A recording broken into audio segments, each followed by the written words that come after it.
পাখি একটা সংবাদ নিয়ে আসছে। আল্লাহর পয়গম্বর সুলাইমান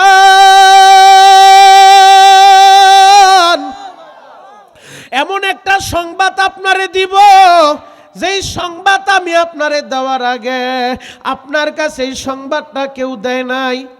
আল্লাহর পয়গম্বর বলে, কি এমন সংবাদ তুমি আমারে দিবা যে তুমি দেওয়ার আগে এই সংবাদ সম্পর্কে আমি জানি না, আমারে কেউ সংবাদ দেয় নাই? হুদহুদ পাখি বলে, আল্লাহর পয়গম্বর, হ্যাঁ আমি আপনারে সংবাদ দেওয়ার আগে এই সংবাদ সম্পর্কে আপনি কিছুই জানতেন না।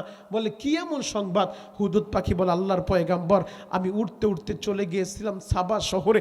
সাবা শহরে যায় একজন রানীর আমি দেখছি, যেই রানীর নাম রানী বিলকিস। আমি দেখছি রানী বিলকিসের সুবিশাল এক সিংহাসন রয়েছে, 30 হাত পাশে 60 হাত লম্বা, বিশাল বড় সুবিশাল সিংহাসন, স্বর্ণের সিংহাসন। আল্লাহর পয়গম্বর বলে, এটা করে সংবাদ হইল?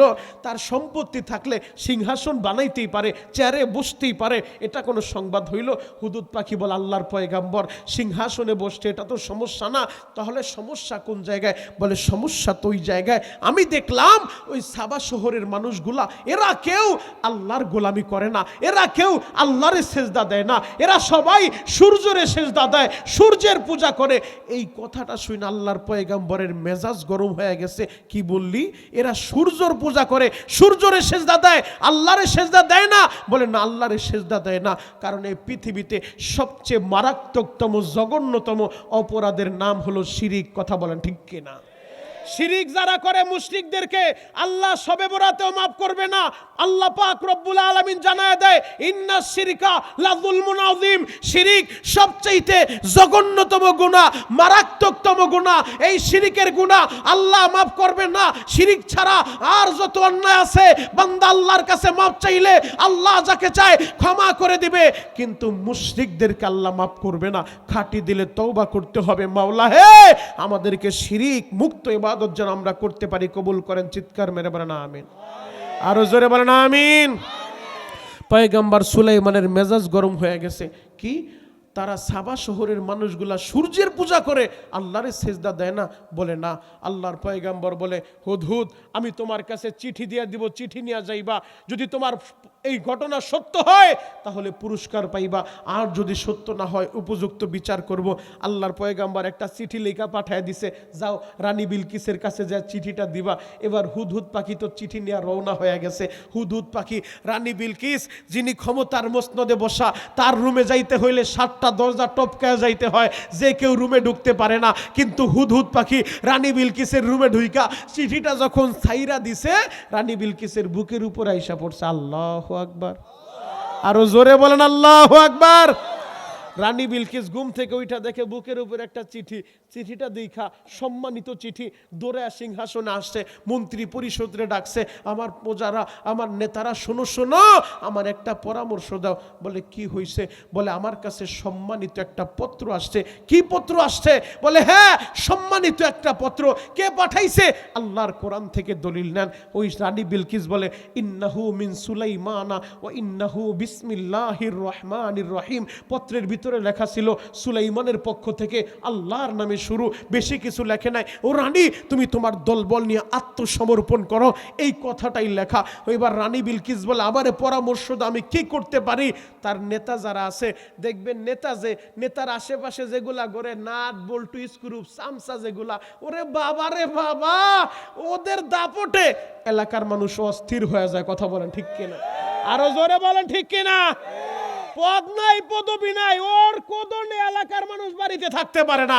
অথচ নেতাই কিন্তু বলে নাই মানুষের উপরে জুলুম কর, কারো মাথায় বাড়ি দে, তার কাছ থেকে চান্দান। কিন্তু ওই নাট বল্টু স্কুল, ওর দাপটে এলাকায় মানুষ সুস্থ থাকতে পারে না। ওই রানী বিলকিসের নাট বল্টু গুলা বলতেছে, রানী, আমরা ক্ষমতাশালী, আমরা শক্তিশালী, দেন আমাদের পারমিশন, আমরা তার লগে যুদ্ধ করব।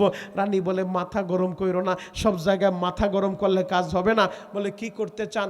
আমি চাই স্বর্ণের 2টা ইট তার কাছে আমি হাদিয়া পাঠাবো। যদি স্বর্ণের ইট 2টা সে গ্রহণ করে, প্রমাণ হয়ে যাবে সে লোভী, আমার রাষ্ট্রের উপরে, সিংহাসনের উপরে লোভ জাগছে, তাহলে বুঝবো সে লোভী। আর যদি আমার এই স্বর্ণের ইট গ্রহণ না করে, বুঝে নিব সে আল্লাহর নবী। আর নবী যদি হয়, নবীদের সাথে যুদ্ধ কইরা পারা যায় না। কথা বলেন ঠিক কিনা? আরো জোরে বলতে হবে ঠিক কিনা? সুবাড্ডার বাইরা রে, রানী বিলকিস সিদ্ধান্ত নিয়া স্বর্ণের 2টা ইট হাদিয়া পাঠায় দিছে। এই দিক দিয়ে হুদুদ পাখি সংবাদ নিয়ে আল্লাহর পয়গাম্বরের কাছে চলে আসে। ও আল্লাহর পয়গাম্বর সুলাইমান, রানী বিলকিসের পার্লামেন্টে সিদ্ধান্ত হয়ে গেছে আপনার কাছে 2টা ইট পাঠাবে, স্বর্ণের ইট। যদি ইট 2টা আপনি গ্রহণ করেন প্রমাণ হয়ে যাবে আপনি লোভী, আর যদি গ্রহণ না করেন প্রমাণ হবে আপনি আল্লাহর নবী। আল্লাহর পয়গাম্বর সুলাইমান জরুরি ভিত্তিতে এবার জিনদেরকে ডাকছে।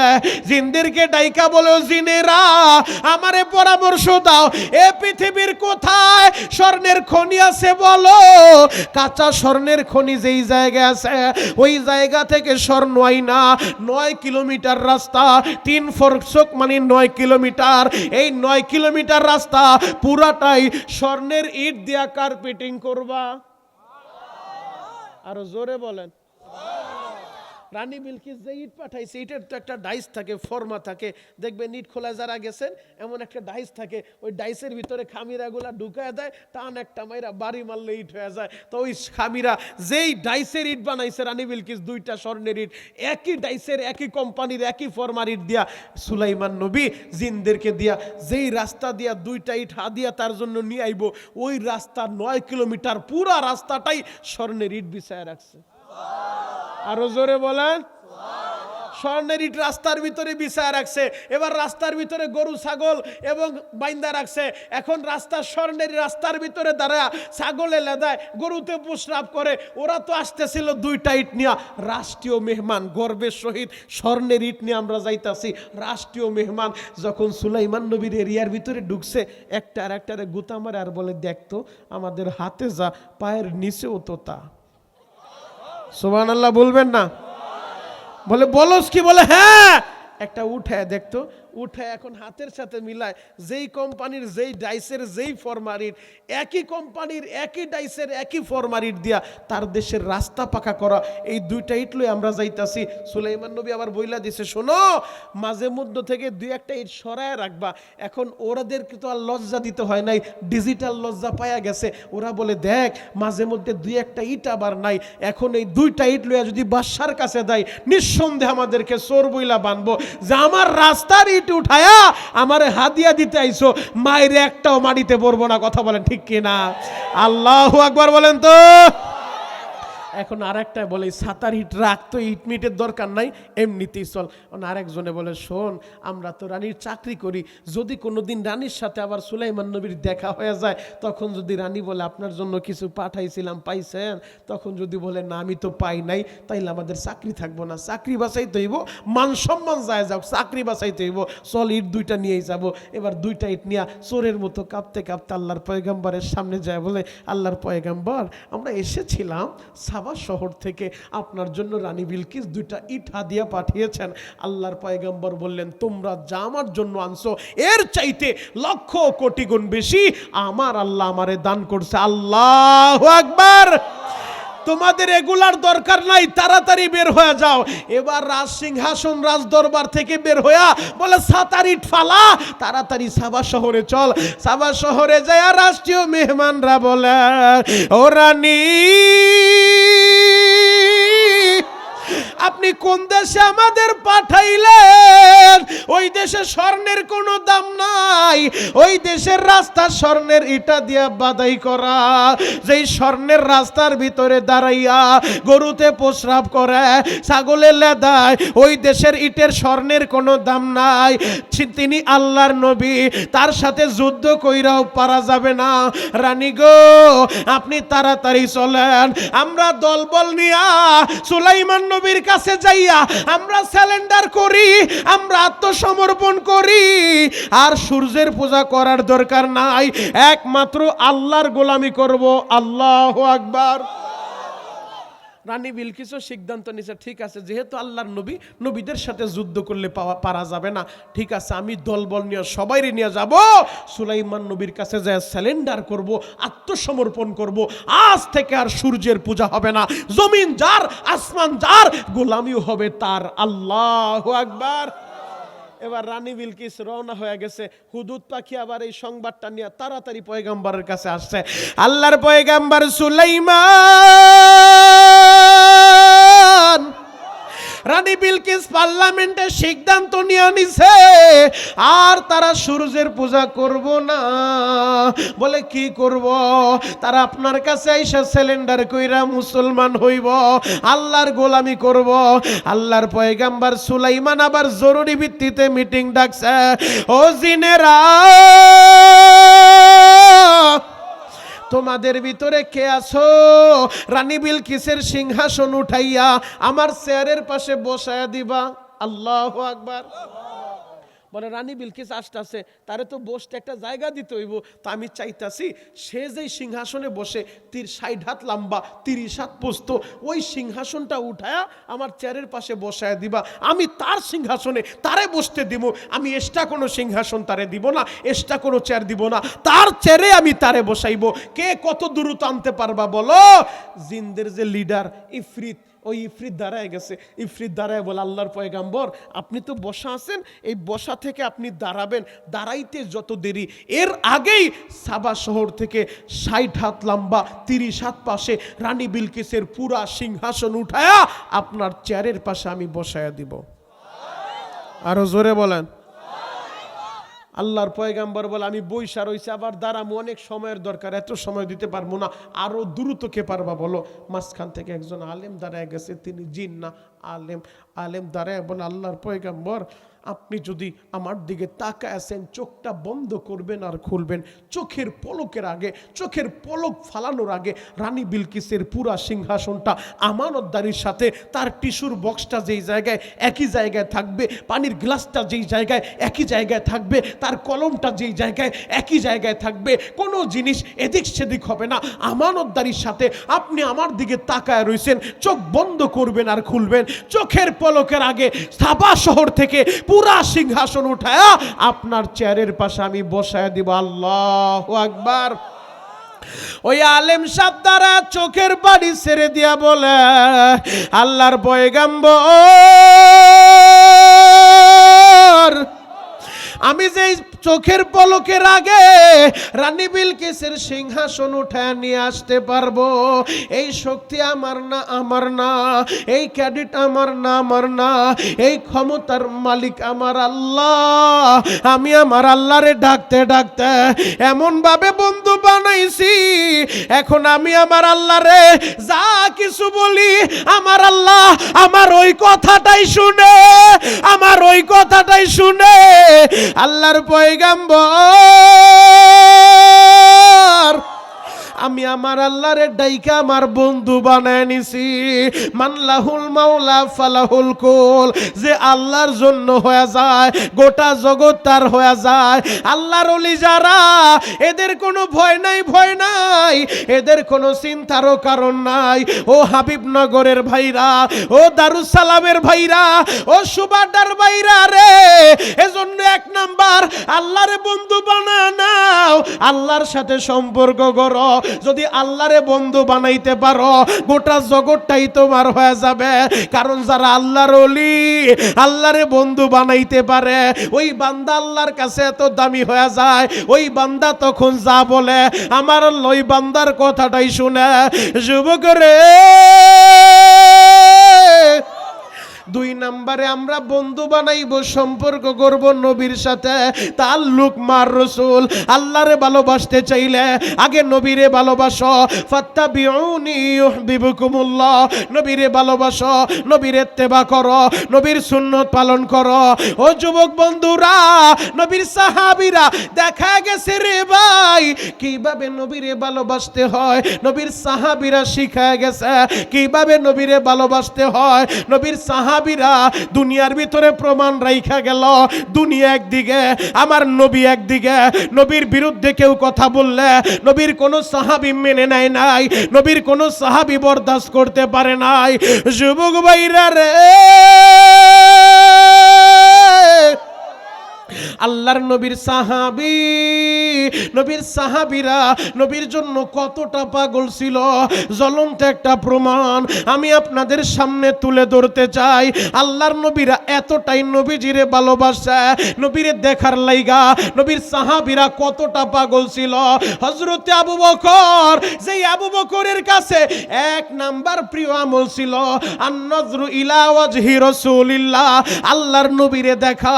আল্লাহর নবীরে না দেখলে আবু বকর থাকতে পারতো না, আল্লাহর নবীরে না দেখলে হযরতে আবু বকরের ভালো লাগতো না, কারণ নবীর সাহাবীদের কাছে প্রিয় আমলটাই ছিল আল্লাহর নবীরে দেখা। নবীর সামনে দাঁড়াইলে সাহাবায়ে কেরাম দুঃখের কথা বইলা যায়, সাহাবায়ে কেরাম কষ্টের কথা বইলা যায়। সুবাদার বাইরা রে, আবু বকর আমার নবীর জন্য কতটা পাগল ছিল জানোনি? এই আবু বকর ইসলামের প্রাথমিক যুগে আল্লাহর নবী যখন খানায় কাবা বাইতুল্লাহর চত্বরে কোরআনের তালিম দিতেছিলেন, হঠাৎ কইরা বেঈমানগুলা অতর্কিতভাবে মুসলমানের উপরে হামলা চালাইল।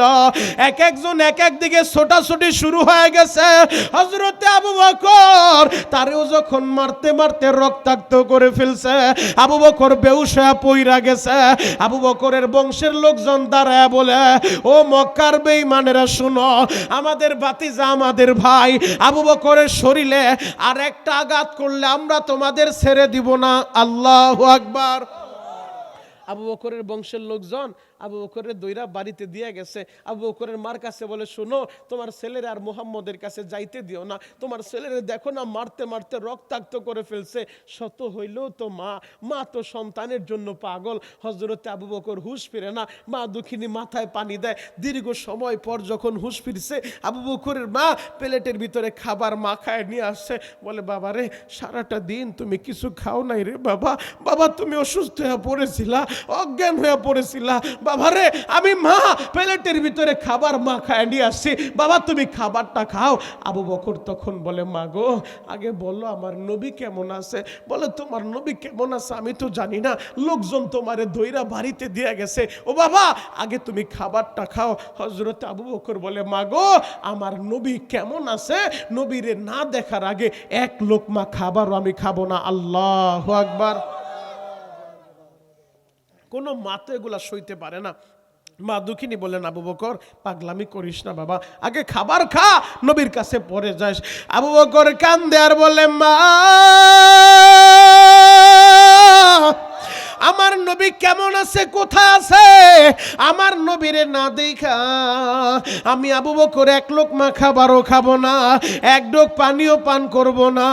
মাগো, আগে বলো আমার নবী কেমন আছে, আমার নবীর সংবাদটা নাও, কারণ বেঈমানগুলা যখন আমারে মারছে গো মা, ওই জায়গায় আমার নবীও ছিল। আমার নবী এখন কোথায় আছে, কেমন আছে, আগে নবীর সংবাদটা নাও। হযরত আবু বকরের মা বলে, বাবা রে, আমি কিভাবে সংবাদটা নিব? বলে, ওমরের বোনের বাড়ি যাও, ওমরের বোনের মাধ্যমে সংবাদ নাও, হয়তো তার কাছে সংবাদ থাকতেও পারে। এবার সংবাদ নিয়ে আসে, তোমার নবী হযরতে আরকামের বাড়িতে আছে, তোমার নবী ভালো আছে, বাবা তুমি খাবারটা খাও। আবু বকর কান্দে আর বলে, মাগো, আমার নবীরে নিজের চোখে না দেখা আমি আবু বকর এক লোকমা খাবারও খাবো না, না খেয়ে মারা যাবো রে মা। এরপরও নবীরে না দেখা আমি খাবার খাবো না, আমি পানিও খাবো না। মক্কার অবস্থা তখন ভালো ছিল না। আবু বকরের মা বলে, বাবা রে, মক্কার যে অবস্থা তুমি তো ভালোভাবেই জানো, দিনের বেলা যদি তোমারে নিয়ে বের হই বেঈমানগুলো আবার আক্রমণ করবে। ও প্রাণের বাবা, পাগলামি কইরো না, আগে খাবারটা খাও। আবু বকর বলে, মাগো, আগে নবীর কাছে আমারে নিয়ে যাইবা, আগে আমি আমার নবীরে দেখবো, আমার নবী কেমন আছে, আমার নবী কোথায় আছে, আমার নবীরে না দেখা আমি খাবার খাবো না, না খেয়ে মরে যাব রে মা, না খেয়ে শহীদ হব, এরপরও আমি খাবার খাবো না, আগে নবী দেখবো, এরপরে আমি খাবার খাবো। রাত্র যখন হয়ে যায়, সন্ধ্যার পর মানুষজন যখন দোকানপাট থেকে বাড়িতে চইলা যায়, রাত 9টা 10টার দিকে হযরত আবু বকরের মা ছেলের আবদার পুরা করার লাইগা এবার মা দুঃখিনী সন্তান রে দইরা দইরা হযরত আরকামের বাড়ির দিকে নিয়ে যায় নবী দেখানোর জন্য। হযরত আবু বকর তার মা দুঃখিনী তারে ধইরা নিয়া হযরত আরকামের বাড়ির কাছে চইলা গেছে।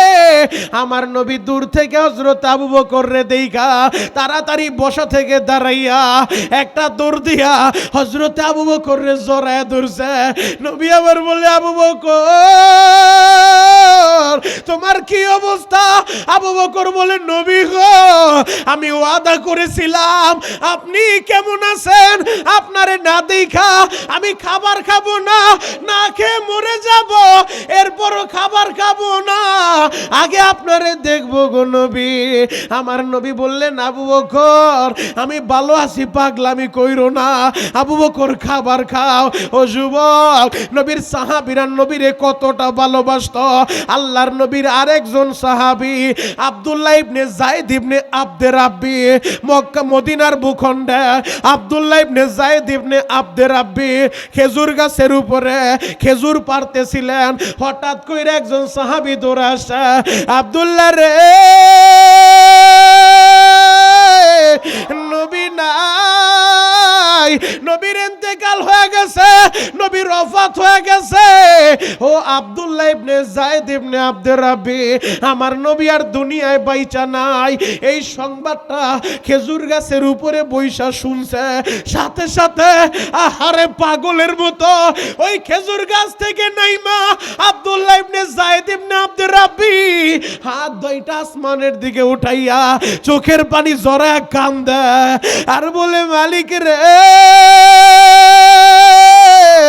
যেই চোখ দিয়ে আমি নবী দেখতাম, সকালবেলা একবার নবীরে দেখতাম রে আল্লাহ, বিকালবেলা একবার নবীরে দেখতাম, এখন থেকে শুনলাম তোমার নবী নাকি আর দুনিয়ায় বাইচা নাই। নবী যদি বাইচা না থাকে আমি চোখের আলো দিয়া কি করব? ও দয়ার আল্লাহ, এই চোখের আলো লাগবো না, আমার চোখের আলো নিয়ে যাও, আমারে অন্ধ বানায় দাও, অন্ধ বানায় দাও মালিকের। আমার নবী যদি না থাকে আমি কার জন্য বাঁচবো? আগে তো নবীরে দেখতে যাইতাম, এই চোখ দুইটা দিয়ে আমি আমার নবীরে দেখতাম রে আল্লাহ। এখন যেহেতু নবীরে দেখতে পারবো না, এই চোখ দিয়া দুনিয়ার অন্য কিছু দেখতে চাই না রে মাওলা, আমারে অন্ধ বানায় দাও, আমি অন্ধ হয়ে যাব, এরপরে এই চোখ দিয়ে অন্য কিছু দেখবো না, যেই চোখ দিয়ে নবী দেখতে পারবো না, এই চোখ আমার লাগবো না, আমারে অন্ধ বানায় দাও। এমন ভাবে কান্না শুরু করছে, আমার আল্লাহ তার দোয়া কবুল কইরা সাথে সাথে আব্দুল্লাহ ইবনে যায়েদ ইবনে আব্দে রাব্বি রে অন্ধ বানায় দিছে গো বাবা। ও আমার যুবক বন্ধুরা, ও দাড়ি পাকা বাবাজিরা, ও আশিকে রাসূল ভাইরা রে, আমি তোমাদের পায়ে হাত দিয়া বলে যাই, ওই নবীরে ভালোবাসবা নিজের জীবনের চাইতেও বেশি। ওই নবী বলছে, পবিত্র মাস, যে মাসে রহমতের মাস, মাগফিরাতের মাস, নাজাতের মাস, এই রমজান মাস আসার আগে খাঁটি দিলে তওবা করবা, জীবনে আর নামাজ ছাইরা দিও না, জীবনে আর রোজা ছাইরা দিও না, জীবনে আর মা বাবারে কষ্ট দিও না। যুবক রে, আগামী সপ্তাহে তো শবে বরাত, সবাই মাপ পাইল, ওই কপাল পোড়া মাপ পাইব না। যার অ্যাকাউন্টে মা বাবার বরদোয়া আছে, যার অ্যাকাউন্টটা বইরা গেছে মা বাবার বরদোয়ায়, ওই কপাল পোড়ারে আল্লাহ মাফ করব না, করব না। তোর মসজিদে যাইও লাভ নাই। যুবক, আমি তোর পা দুইটা হাত রেখা বলে যাই, তোদের পা দইরা আমি বলে যাই, যুবক রে, তোমাদের যাদের মা বাইচা আছে, আজকেই বয়ানের পরে যদি বাসাটা কাছে হয়, মার পা দুইটা জড়ায় দইরো, হাত দুইটা জড়ায় দইরা মাপ কাছে মাপ চায় নিও। আর যদি বাড়িটা দেরি হয়, দূরে হয়, তোমাদের কার বাড়ি বরিশাল, উজিরপুর, নাজিরপুর, পিরোজপুর, পটুয়াখালী, জালকাঠি, আমি জানি না রে ভাই। তোমাদের কার বাড়ি রংপুর, দিনাজপুর, কুড়িগ্রাম, পাটগ্রাম, আমি জানি না। বাড়ি যে প্রান্তে হোক, যদি মা দক্ষিণী গ্রামের বাড়িতে থাকে, আমি শরীয়তপুরের বয়ানের পরে জিহাদি হুজুর বয়ান করবে, বয়ানের আগেই টেলিফোন দিয়ে 1 মিনিট মার কাছে মাপটা চায়া নিও। মা গো, তুমি আমারে মাফ না করলে আমার আল্লাহ বলে মাফ করব না। মা, তুমি আমারে মাফ না করলে সবে বরাতে বলে সবাই মাফ পাইলো, আমি মাফ পাবো না। ও মা, আমারে মাফ করে দাও রে মা। ওই মা দক্ষিণীর কাছে মাপটা চায়া নিও রে ভাই। আর যাদের মা বাইচা নাই, আর যাদের বাবা বাইচা নাই, তোমরা কি করবা? এখন বৈশা বৈশা ওই মা বাবার কথাটা স্মরণ কইরা চোখের পানি জড়াইবা আর বলবা, আল্লাহ আমার মায়েরে তুমি মাফ করে দাও, আল্লাহ আমার বাবারে তুমি মাফ করে দাও। যুবক রে, আমি তোমাদের পায়ে হাত রাইখা বলে যাই, ও মুরব্বী বাবাজিরা, আপনাদের সন্তানগুলারে মাদ্রাসায় পাঠায়া আলেম বানায়েন, কোরআন শিখায়েন। যদি সন্তানদেরকে কোরআন শিখান, আপনার এই সন্তানটা বড় হওয়ার পরে মা বাবার খেদমত করবে। আর যদি সন্তানকে কোরআন না শিখান, দিন না শিখান, এই সন্তান মা বাবার খেদমত করবে না, বরঞ্চ মা বাবারে লাইট থেকে ঘর থেকে বের করবে। কথা বলেন ঠিক কিনা? জ্বলন্ত প্রমাণ আপনারা কতটা দিমু, কতটা আপনারা কি দেখেন না? আমার আল্লাহ মাঝে মধ্যে দেখায়। গত 2-3 দিন আগে যুবকদের কাছে জিজ্ঞেস করেন, 11 বছরের এক মাইয়া টিকটক থেকে আরেকজনের সাথে সম্পর্ক করছে, বয়স বেশি না, 11 বছর। ওই 11 বছরের মাইয়া আর এক পোলার হাত ধইরা চইলা গেছে। কোন অবস্থায় গেছে জানো? মা দুঃখিনী, ক্যান্সারের রোগে আক্রান্ত। মায়ের নিয়ে হাসপাতাল আইছে ডাক্তারের কাছে। মায়ের হাসপাতাল শোয়া রাইখা তিনি তার প্রেমিকের হাত ধইরা চইলা গেছে নওগাঁও। পুরা দেশ পাগল হয়ে গেছে। শিশু মেয়েটারে খোঁজার লাইগা পত্র পত্রিকায় নিউজ কইরা দিল, 11 বছরের শিশু মেয়ে অপহরণ, তারে খুঁজে পাওয়া যায় না। সংবাদ নিয়ে পরবর্তীতে দেখা যায় সে পলায় যায় নাই, কেউ তারে অপহরণ করে নাই, সে নিজে তার বয়ফ্রেন্ডের হাত ধইরা চইলা গেছে মায়ের হাসপাতালে শোয়া। এই হলো সমাজের অবস্থা। আজকে যদি মহিলা মাদ্রাসায় পাঠাইতা, দিন শিখাইতা, ইসলাম শিখাইতা, কোরআন শিখাইতা, তাহলে অন্তত মেয়েটা মায়ের হাসপাতালের বেডে শোয়া আর একজনের হাত ধইরা পলায়া যাইতো না। আর আমার সমাজ ব্যবস্থাটা এমন একটা অবস্থা, এ দেশের ভিতরে বাল্য বিবাহ নিষিদ্ধ। 16 বছরের মেয়েটারে বিবাহ দিলে যেই কাজী বিয়ে পড়াইছে, ওই কাজীর হ্যান্ডকাপ লাগায়া 14 শিকির ভাত খাওয়ায় যেই মেয়েটারে বিবাহ পড়াইছে, অভিভাবকের নামে মামলা হয়ে যায়। কেন? বলে বাল্য বিবাহ নিষিদ্ধ, 16 বছরের মেয়ে বিয়ে করতে পারবে না, কিন্তু পার্কে ঘুরতে পারবে। 11 বছরের মেয়ে আরেকজনের হাত ধইরা লাঙ্গের নিয়ে হোটেলে যাইতে পারবে। এটা নিয়ে কোনো মাথা ব্যথা নাই। যেই সমস্ত সুশীল নামের কুশীলেরা এই সমস্ত নিউজগুলা করে, আমরা তাদেরকে বলতে চাই, বাল্য বিবাহর আইন অতি দ্রুত সংশোধন করতে হবে। কথা বলেন ঠিক কিনা? এই দেশের ভিতরে বিবাহকে সহজ করতে হবে, জিনাকে কঠিন করতে হবে। কিন্তু আমার দেশে হইছে উল্টাটা। আমার দেশে বিবাহ কঠিন, তুমি জিনা করবার সমস্যা নাই, আরেকজনের বউ নিয়া চইলা যাইবা সমস্যা নাই, তুমি আরেকটা মেয়ের নিয়া পার্কে ঘুরবা কোনো সমস্যা নাই, যা কিছু করো কোনো অপরাধ নাই। এক সাংবাদিক তো প্রশ্ন করেই বসছে, না সুশীল, তার এক ছোট্ট বাল্য বিবাহ, দুইজনে দেখা মেয়েটারে প্রশ্ন করে, তুমি বিয়ে করছো কেন? বলে আমার ভাল লাগছে, বাপ মা বিয়ে দিছে, বিয়ে করছি। বলে তোমার তো বিয়ের বয়স হয় নাই, তুমি প্রেম করতা, যদি ভাল লাগে তুমি প্রেম করতা। তার মানে প্রেম করতা, সব কিছু করতে পারবা, সব বৈধ, মাগার বিয়ে করতে পারবা না। কথা বলেন ঠিক কিনা? এ জাতির আল্লাহ হেদায়েত দান